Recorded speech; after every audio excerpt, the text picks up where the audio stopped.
The ego is just a thought. It's what we think ourselves to be. It's what other people think ourselves to be. We project an ego onto people, and we project an ego onto ourselves. And it is a limited perspective of ourselves.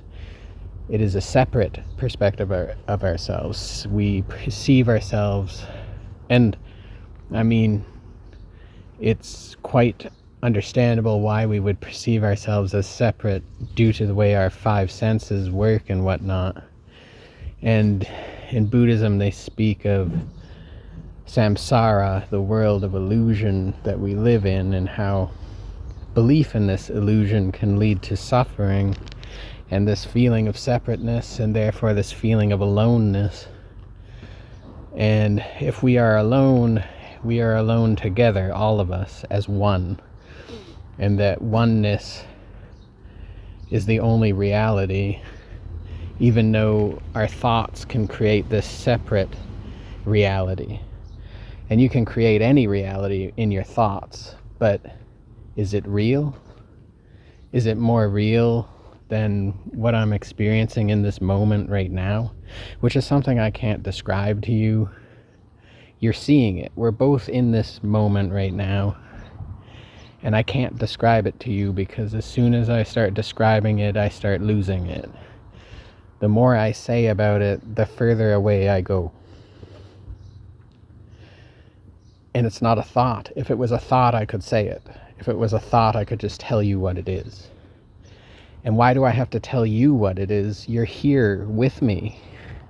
We're experiencing it right now. This is the moment. This is what is.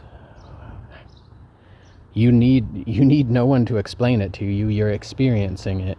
The problem is, are you aware of what you're experiencing? Are you practicing awareness? And I think when you practice awareness is kind of the beginning of the journey towards being. You start by being aware, but what are you aware of? Existence, existing, being.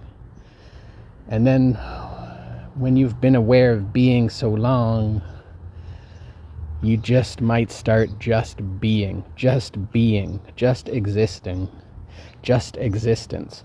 And if you think that any being is separate from all being, you're incorrect. If you exist, that means you're part of all existence. There is only this existence.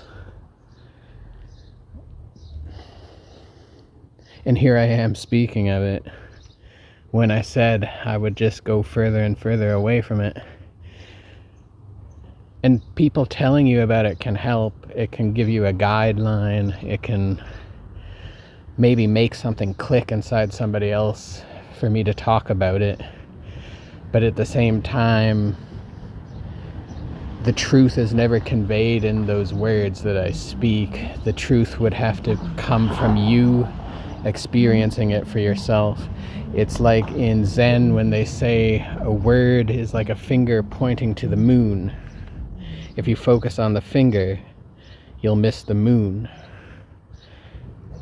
If my words are meant to point at truth, which they are, don't focus on the word, because you'll miss the truth. Look through the words. Try to see where I'm pointing. Blessings.